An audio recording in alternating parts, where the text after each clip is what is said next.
Tantra. The world of Vijnana Bhairava Tantra.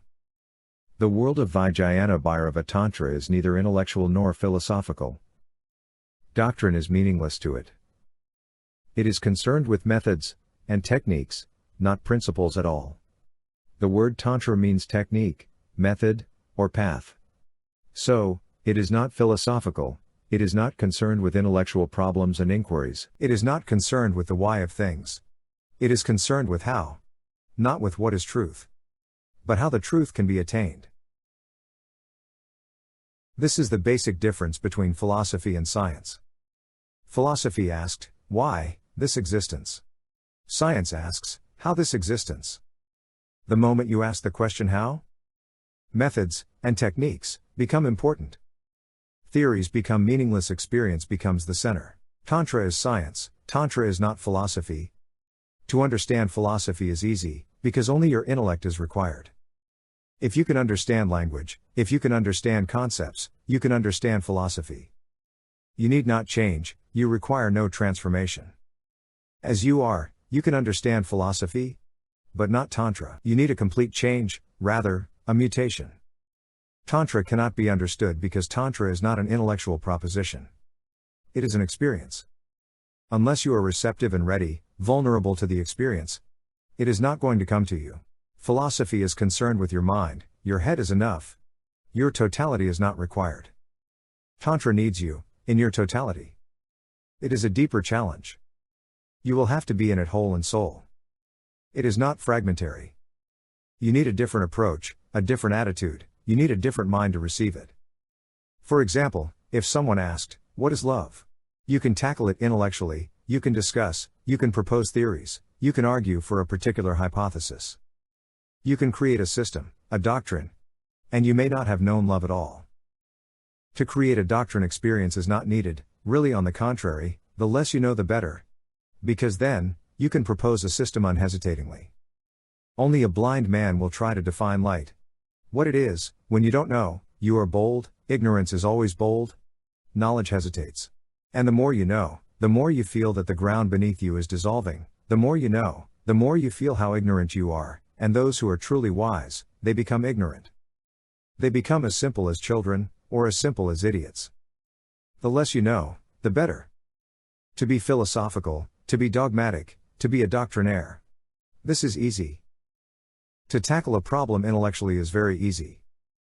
But to tackle a problem existentially, not just to think about it, but to live it through, to go through it, to allow yourself to be transformed through it. That is difficult. That is, to know love, one will have to be in love. This is dangerous because you will not remain the same, the experience is going to change you. The moment you enter love, you enter a different person, and when you come out, you will not be able to recognize your old face. It will not belong to you, a disconnect will have happened, now there is a gap, the old man is dead, and the new man has come. That is what is known as rebirth, or being born twice. For Tantra, doing is knowing, and there is no other knowing, unless you do something, unless you change, unless you have a different perspective to look at, to look with, unless you move in an altogether different dimension other than the intellect, there is no answer, answers can be given, they are all lies. All philosophies are lies. You ask the question, and the philosophy gives you an answer, the answer may satisfy you, or it may not satisfy you. If it satisfies you, you become a convert to the philosophy, but you remain the same. If it doesn't satisfy you, you go on searching for some philosophy to be converted to, but you remain the same, you are not touched at all, you are not changed. So, whether you are a Hindu, or a Muslim, or a Christian, or a Jew, it makes no difference. The real person behind the facade of a Hindu, Muslim, or a Christian, is the same. Only words differ, or close. The man, who is going to the church, or to the temple, or the mosque, is the same man, only faces differ, and they are false faces. They are masks. Behind the mask, you will find the same man, the same anger, the same aggression, the same violence, the same greed, the same lust, everything the same. Is Islam sexuality different from Hindu sexuality? Is Christian violence different from Jewish violence? It is the same. The reality remains the same. Only clothes differ. Tantra is not concerned with your clothes. Tantra is concerned with you. If you ask a question, it shows where you are. It also shows that wherever you are, you cannot see. That is why the question. A blind man asked, "What is light?" Philosophy will start answering what is light. Tantra would know only this. That if a man is asking what is light, it shows only that he is blind. Tantra will start operating on the man, changing the man, so that he can see. Tantra will not say what is light, Tantra will start operating on the man, changing the man, so he can see.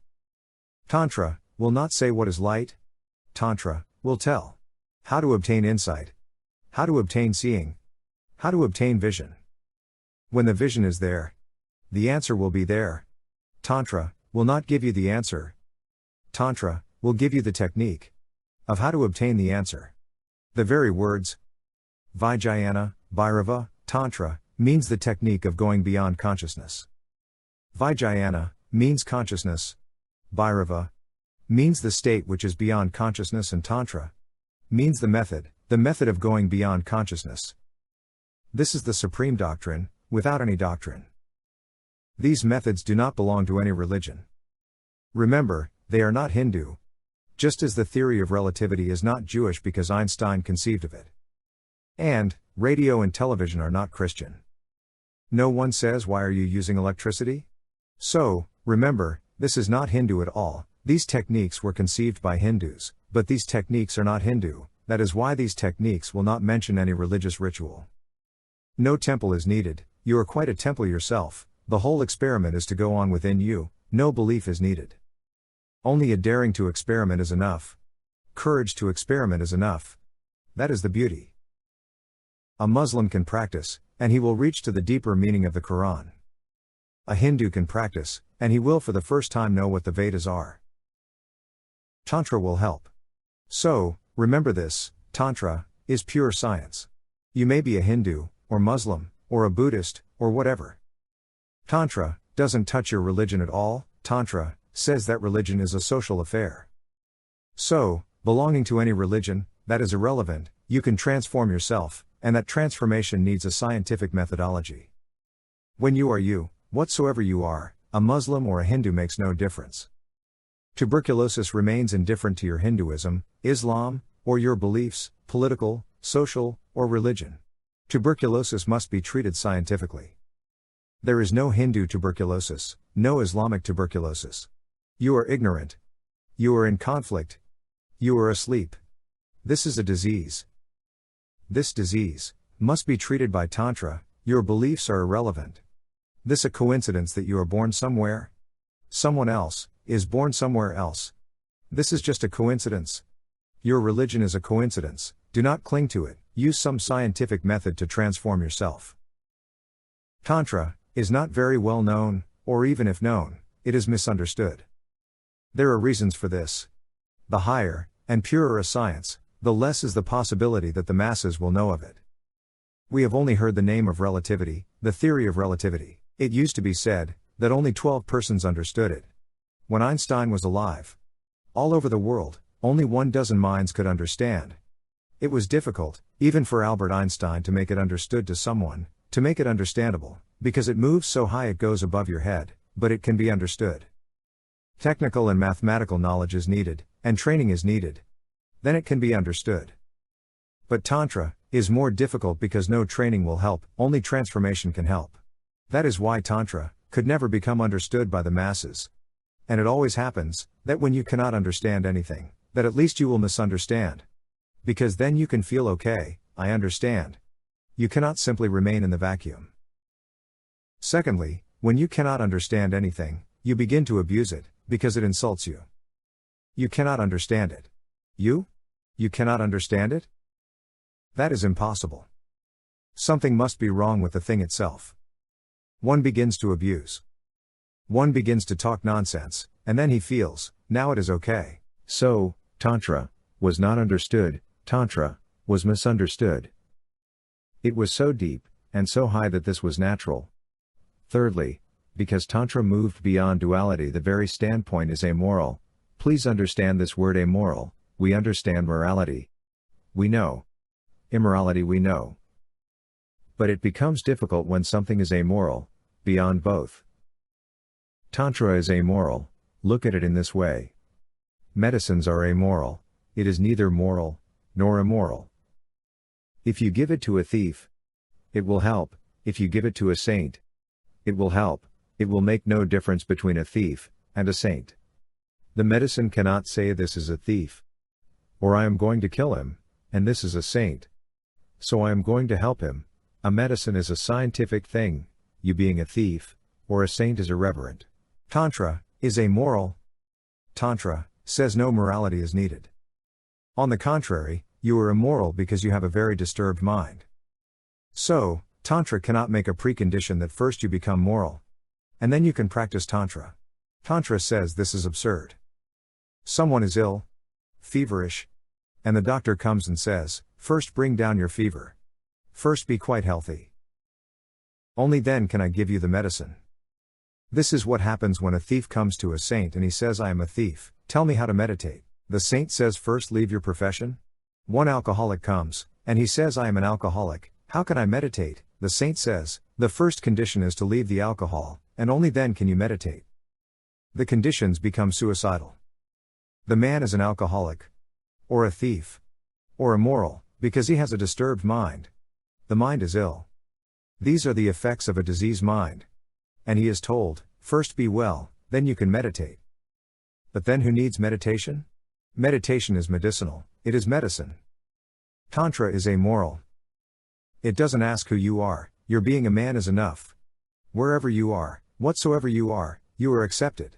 Tantra is not concerned with your so-called morality, your social formalities, etc. That doesn't mean that Tantra says be immoral.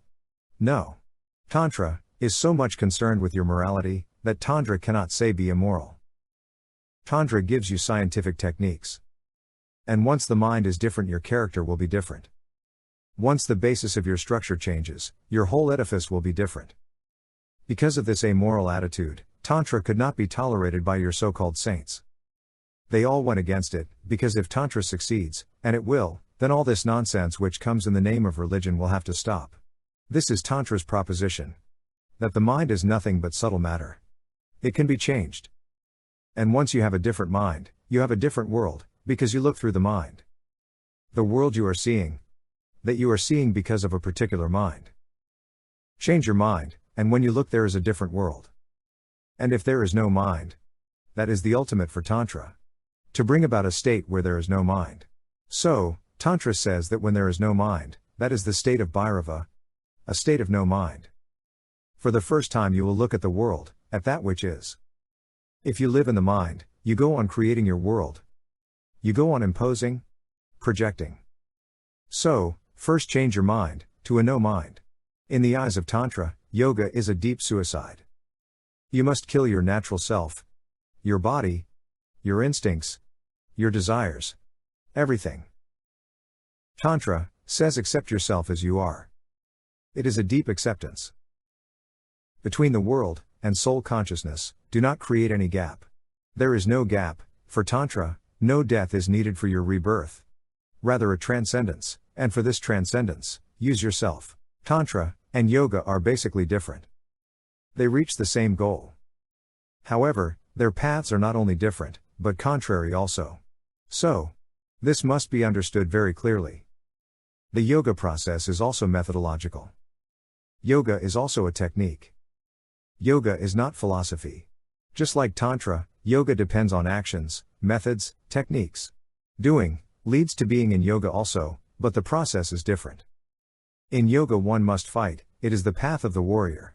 On the path of Tantra, one does not have to fight at all. Rather on the contrary, one must indulge, but with awareness.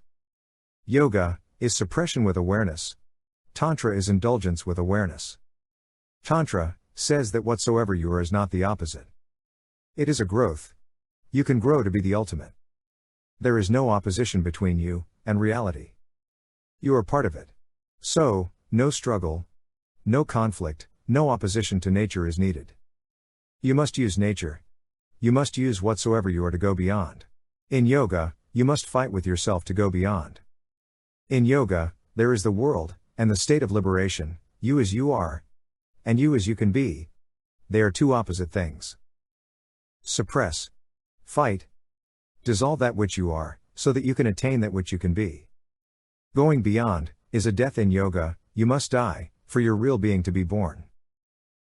Do not create any gap. There is no gap for Tantra. No death is needed for your rebirth. No death is needed, rather a transcendence. For your transcendence, use yourself. For example, sex is there, the basic energy you are born through, born with. The basic cells of your being and of your body are sexual, so, the human mind revolves around sex. For yoga you must fight with this energy, and through fighting you create a different center in yourself. The more you fight, the more you become integrated into a different center. Then sex is not your center. Fighting with sex, of course, consciously, will create in you a new center of being. A new emphasis. A new crystallization. Then sex will not be your energy. You will create a new energy fighting with sex. A different energy will come into being, and a different center of existence. For Tantra, you must use the energy of sex. Do not fight with it, transform it. Do not think about enmity, be friendly to it. It is your energy. It is not evil. It is not bad. Every energy is just natural. You can use it, for you, or it can be used against you. You can make a block of it, a barrier, or you can make it a step. It can be used. Rightly used, it becomes friendly. Wrongly used, it becomes your enemy. But it is neither. Energy is just natural. As ordinary man is using sex, it becomes an enemy. It destroys him. He simply dissipates in it. Yoga takes the opposite view, opposite to the ordinary mind. The ordinary mind is being destroyed by its own desires. So yoga will say stop desiring, be desireless. Fight desire, and create an integration in you which is desireless. Tantra says be aware of the desire. Do not create any fight. Move in desire with full consciousness.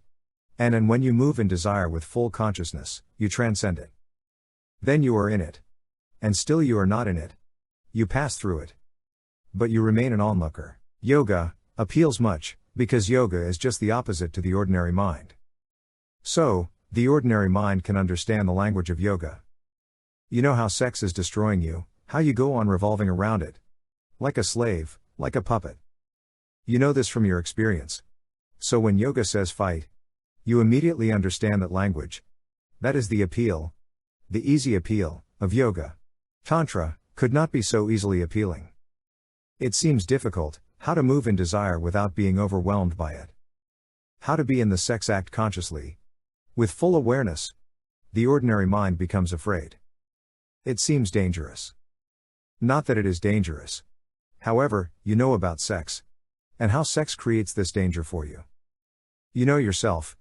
You know how you can deceive yourself. You know very well that your mind is cunning. You can move in desire. In sex, in everything. And you can deceive yourself that you are moving with full awareness. That is why you feel the danger. The danger is not in Tantra, it is in you. The appeal of yoga is because of you. Because of your ordinary mind. Your sex suppressed. Sex starved. Sex indulging mind. Because the ordinary mind is not healthy about sex. Yoga has appeal. With a better humanity. With a healthy sex. Natural, and normal. The case would be different. We are not normal and natural. We are absolutely abnormal, unhealthy, really insane. But, because everyone is like us, we never feel it. Madness is so normal, that not to be mad, may look abnormal. A Buddha is abnormal, a Jesus is abnormal amidst us.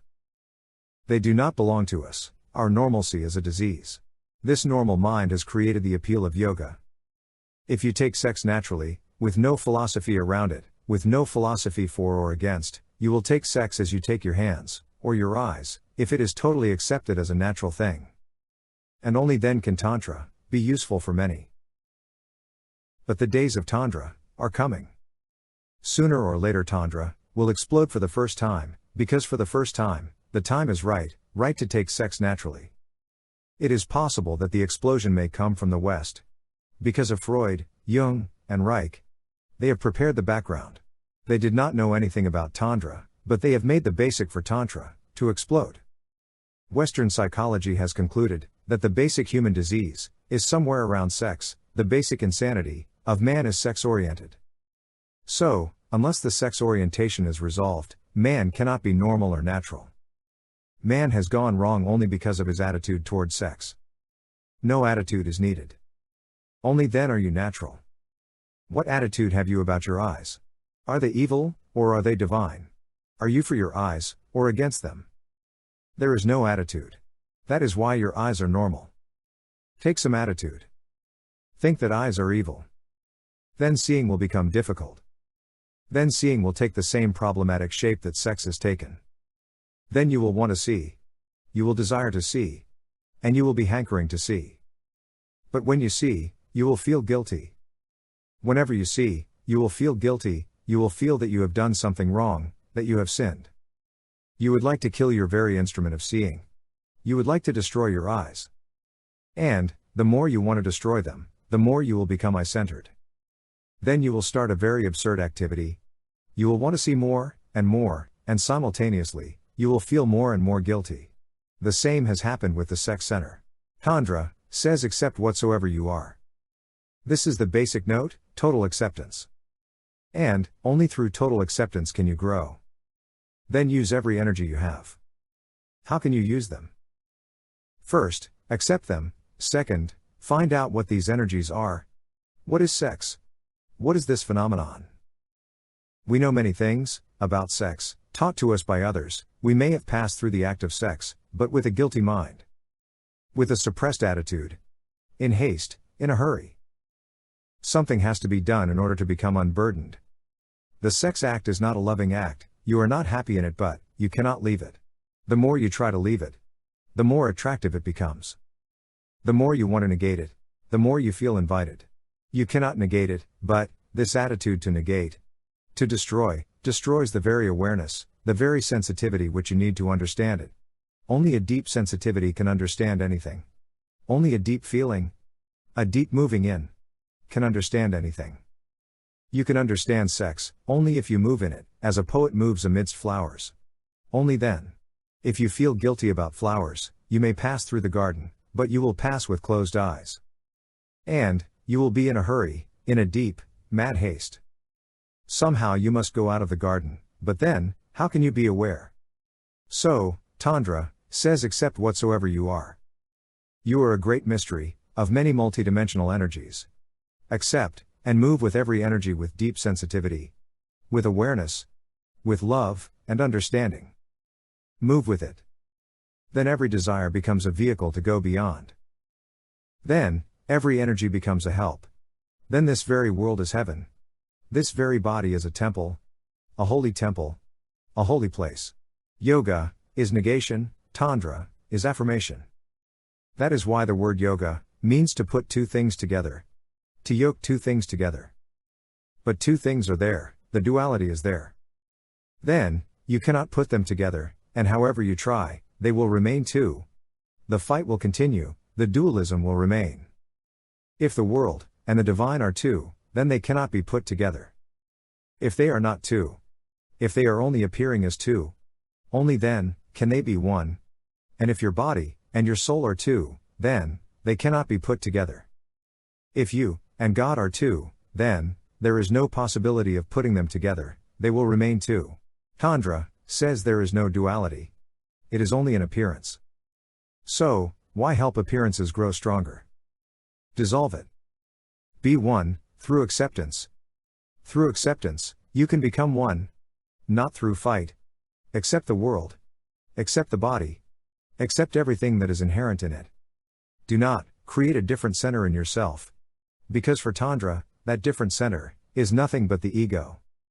For Tantra, remember, it is nothing but the ego. Do not create an ego. The more you fight, you strengthen the ego. And, if you win your fight, then you will have achieved the supreme ego. Tantra says no fight. Then there is no possibility of the ego. If you misunderstand Tantra, there will be many problems, because, for us, if there is no fight, there is only indulgence. No fight means indulgence to us. We have indulged for lives together, and we have reached nowhere. Tantra says indulge but be aware. You are angry, Tantra, will not say, do not be angry. Tantra will say be angry wholeheartedly, but be aware. Tantra is not against anger. Tantra is only against spiritual sleepiness, spiritual unconsciousness. Be aware, and be angry. In this is the secret of the method, that if you are aware, anger is transformed, it becomes compassion. So, Tantra says anger is not your enemy. It is compassion in seed, the same anger will become compassion. If you fight with your anger, then there is no possibility for compassion. So, if you succeed in fighting, in suppression, you will be a dead man. There will be no anger because you have suppressed it, but there will be no compassion either, because only anger can be transformed into compassion. If you succeed in your suppression, which is impossible, then there will be no anger, but no compassion either. Tantra says that these same energies are to be transformed. It can be said in this way, if you are against the world, then there is no heaven, because this world itself is to be transformed into heaven. Then you are against the basic energies which are the source. So, Tantric alchemy says do not fight, be friendly with all your energies that are given to you. Welcome them, feel grateful that you have anger, that you have sex, that you have greed. Feel grateful, because these are the hidden sources, and they can be transformed. They can be opened. And when anger is transformed it becomes compassion. The poison is lost, the ugliness is lost, the seed is ugly, but when it becomes alive it sprouts and flowers. Do not throw the seeds because then you are also throwing the flowers in it. They are not there yet, not yet manifest. So that you can see them, they are unmanifest, but they are there. Use this seed so that you can attain flowers. So, first let there be acceptance, a sensitive understanding and awareness. Then indulgence is allowed. One thing more, which is very strange, but one of the deepest discoveries of Tantra, and that is, whatsoever you take as your enemy, greed, anger, hate, whatsoever your attitude, that they are enemies, makes them your enemies. Therefore approach them with a very grateful heart.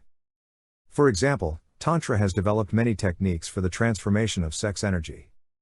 Approach the sex act as if you were approaching the temple of the divine. Approach the sexual act as if it is prayer, as if it is meditation. Feel the holiness of it. That is why Khajuraho, in Puri, in Konark, every temple has matham, intercourse, sculptures. The sex act on a temple seems illogical, particularly for Christianity, for Islam, and for Judaism. It seems inconceivable, contradictory. How is the temple connected with intercourse pictures? On the outer walls of the temple, every conceivable type of sex act is pictured in stone. Why? In a temple it doesn't have any place, in our minds at least. Christianity cannot conceive of a church with walls of intercourse. Impossible. Modern Hindus also feel guilty, because the minds of modern Hindus are created by Christianity. They are Hindu Christians, and they are worse, because to be a Christian is good, but to be a Hindu Christian is just weird. They feel guilty. One Hindu leader even proposed that these temples should be destroyed, that they do not belong to India. Really it looks like they do not belong to India. Because Tantra has not been in our hearts and minds for a long time, for centuries. It has not been the main current. Yoga has been the main current, and for yoga, Khajuraho is inconceivable. It must be destroyed. Tantra says approach the sex act as if you were entering a holy temple. That is why they have pictured the sex act on their holy temples. They have said approach sex as if you were entering a holy temple. Thus, when you enter a holy temple, sex must be there, so that the two become united in your mind, associated. Then you can feel that the world and the divine are not two flighting elements, only one. They are not contradictory, they are just polar opposites, helping each other. And they can exist only because of this polarity. If this polarity is lost, the whole world is lost. So, see the deep oneness running through everything? Do not see only the polar points. See the inner running current which makes them one. For Tantra everything is holy. Remember this. For Tantra everything is holy. Nothing is unholy. Look at it this way, for an irreligious person everything is unholy. For so-called religious persons some things are holy, some are unholy. For Tantra, everything is holy. One Christian missionary said to me, God created the world. So, I asked him who created sin? He said, the devil. Then I asked him, who created the devil? Then, he was at a loss. Finally, he He said, of course God created the devil. The devil creates sin, and God creates the devil. Then who is the real sinner, the devil or God? But the dualist conception always leads to such absurdities. For Tantra, God and the devil are not two. Really, for Tantra, there is nothing that can be called devil or evil, everything is divine, everything is holy. And this seems to be the right standpoint, the deepest. If anything is unholy in this world, from where does it come, and how can it be? So, only two alternatives are there. The first alternative is that of the atheists, who says everything is unholy. This attitude is okay. He is also a non-dualist. Then, there is the tantric's alternative, he says everything is holy. He is also a non-dualist.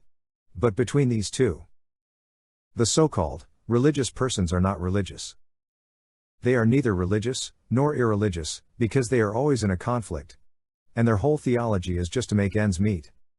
And those ends cannot meet. If a single cell, a single atom, in this world is unholy, then the whole world becomes unholy. Because how can that single atom exist in a holy world? How can it be? It is supported by everything.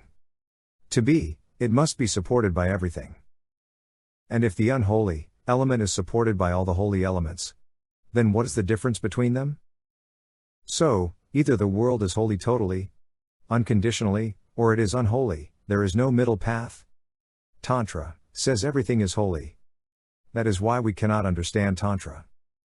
It is the deepest, non-dualist standpoint. If we can call it a standpoint, it is not, because any standpoint is bound to be dual. It is not against anything. So, it is not any standpoint. It is a felt unity. A lived unity. Remember, it is ultimately your mind which makes anything attractive, or unattractive. It is you, who is the deciding factor. These approaches are different. I am not saying that one cannot reach through yoga. One can reach through yoga also, but not through the yoga which is prevalent. The yoga which is prevalent is not really yoga, but the interpretation of your diseased minds. Yoga can be authentically an approach toward the ultimate. But that too is only possible when your mind is healthy. When your mind is not diseased and ill, then yoga takes a different shape. For example, one yogi was on the path of yoga, but he was not really suppressing sex. He had known it, he had lived it, he was deeply acquainted with it. But it became useless to him, so it dropped. Buddha was on the path of yoga, but he had lived through the world, he was deeply acquainted with it, he was not fighting. Once you know something, you become free from it, it simply drops like dead leaves, dropping from a tree. It is not a renunciation, there is no fight involved at all. Look at Buddha's face, it doesn't look like the face of a fighter. He has not been fighting. He is so relaxed, his face is the very symbol of relaxation. No fight. Look at your yogis. The fight is apparent on their faces, deep down much turmoil is there. Just now, they are sitting on volcanoes. You can look in their eyes, in their faces, and you will feel it. Deep down somewhere, they have suppressed all their diseases. They have not gone beyond. In a healthy world, where everyone is living life authentically, individually, not imitating others, but living his own life, on his own terms, both are possible. Both yoga and tantra. He may learn the deep sensitivities which transcends desires. He may come to a point where all desires become futile and drop. Yoga can also lead to this, but, to me, yoga will lead to it, in the same world where tantra can lead to it. Remember this. We need a healthy mind, a natural man. In that world where natural man is, tantra will lead and yoga will also lead to transcendence of desire.